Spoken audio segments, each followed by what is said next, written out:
ఎంతమంది ఆంధ్రప్రదేశ్లో ఉన్నారో నాకు తెలియదు కానీ బట్ జడా శ్రవణ్ కుమార్, నేను ఆంధ్రప్రదేశ్ నుంచి వచ్చాను. ఆంధ్రప్రదేశ్ ఇక్కడ ఉన్నటువంటి తెలుగు వాళ్ళు ఎవరు ఉంటే దయచేసి చేయొత్తమని కోరుతున్నా. తెలుగు వాళ్ళు ఇక్కడ ఎంతమంది ఉన్నారు? తెలుగు వాళ్ళు ఎంతమంది ఉన్నారు? ఈ రోజు దేశం మొత్తం చూస్తున్నటువంటి ఈ ఉద్యమం మన ఆంధ్రప్రదేశ్ నుంచి, తెలంగాణ నుంచి కూడా ఈ ఉద్యమానికి మన స్ఫూర్తి ఇవ్వాలి అని ఈ రోజు ఈ వేదిక నుంచి మీ అందరినీ కూడా కోరుతున్నా. ఇది కేవలం ఒక ఉద్యమం, నార్త్ ఇండియా ఉద్యమం కాదు, భారతదేశం మొత్తం ఉద్యమం అని ఈ వేదిక నుంచి మనం ఒక ఉద్యమం స్టార్ట్ చేయాలి. ఇది భారతీయ జనతా పార్టీ ఆర్ఎస్ఎస్ కోసం జరుగుతున్న ఉద్యమం కాదు, ఇది ఒక స్వతంత్ర మహాసంగ్రామం కోసం జరుగుతున్న ఒక ఉద్యమంగా ఇక్కడ నుంచి మనం మొదలు పెట్టాలి.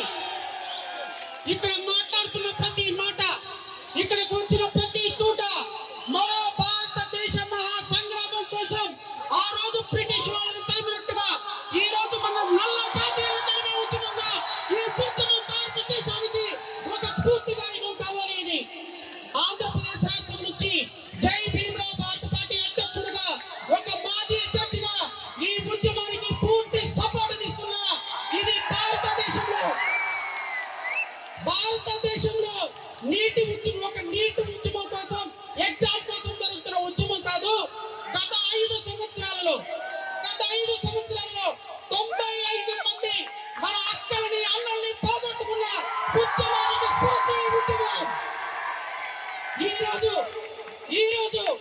15 మంది అక్కలు, చెల్లెళ్ళు, అన్నలు, తమ్ముళ్ళు బలిదానం కాబట్టి కళ్ళు మూసుకొని కేంద్ర మంత్రి, రాష్ట్ర దేశ ప్రధానమంత్రి పార్లమెంట్ లో ఇక్కడ ఉద్యమం జరిగేంత వరకు ఒక్క ప్రకటన కూడా చేయకపోవడం ఈ దేశ చరిత్రకు సిగ్గుచేటు అని ఈ వేదిక నుంచి నేను ప్రకటిస్తున్నా.